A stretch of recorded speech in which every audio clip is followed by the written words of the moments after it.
And one thing that makes me so upset sometimes when I hear this, when we say Black Lives Matter, it's because we want to be able to exist. We want to be able to be black in America, right? You and so and see, and I know I might get backlash for it, but sometimes people want to equate the black struggle with many different struggles, and I get it. Civil rights, you want to sometimes group them all and together, but that black struggle is so unique. Okay, and sometimes people want to equate the LGBT struggle with the black struggle, whatever. But it's so unique. It is so unique. You know why why this Black Lives Matter, this slogan, this thought, this phrase is so important. It's because LGBTQ, I'm not here to. I'm a preacher, and I'm not here to go back and forth about what's right and wrong biblically and all that kind of stuff. LGBTQ plus, you can change your sexuality. You can change who you love. You can change who you sleep in the bed with. But this blackness that I have on me, I can't change my skin. Okay, I can't change my skin. I can't change how I look. I can't change my complexion. I can't change the amount of melanin in me. Right?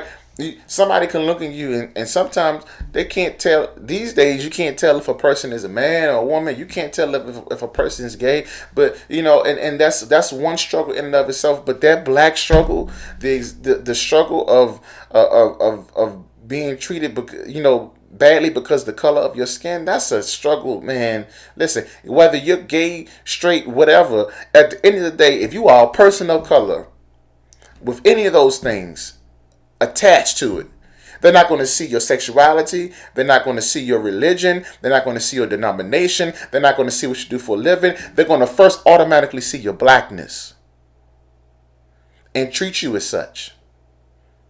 When you get pulled over by the police, they're not going to care automatically whether or not you're gay, straight, whatever. They're going to see that blackness a lot of times. That's why this matters. When you're applying for loans for housing, sometimes with some of these companies, that are very racist and don't want to give African Americans, or people of color the same fairness that they give our white counterparts when they go out and apply for business loans and housing loans and things of that nature, right? It's because of our blackness. That's why we're treated like this sometimes. And it's not all of us all of us don't have the same experiences. And I know black people are not a monolithic, however, but overall, there is a black experience that we cannot, water down. And so the thing that really bothers me is when we say Black Lives Matter because of the oppression. We've always been oppressed in this nation. Always have. Right? Always have.